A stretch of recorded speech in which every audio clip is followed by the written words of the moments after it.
Do you want to turn investment losses into tax saving? Today's tip will show you how. Welcome back to our 9-part series on reducing and savings on taxes. If you're new here, hit subscribe and tap the bell so you don't miss the rest of these money-saving strategies.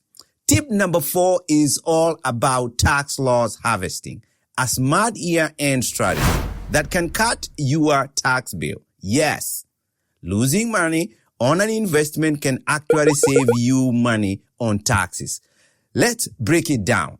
Tax loss harvesting means selling investment that lost value to offset gains from other investment. Let's take an example. You made $3,000 on stock A, but lost $3,000 on stock B. You sell stock B, and your taxable gain is 0. That could mean 0 capital gains tax this year. Here is what the IRS allows. Offset short-term capital gains with short-term losses and long-term capital gains with long-term losses.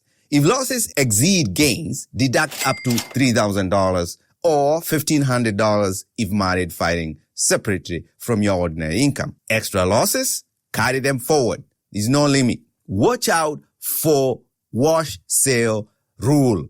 If you sell a stock at a loss and buy the same or substantially identical one within 30 days, the IRS disallows that loss. Instead, consider a similar investment that's not identical. Tax loss harvesting isn't quitting on investment. It's smart tax planning. Review your portfolio before year-end and harvest losses wisely and reinvest strategically.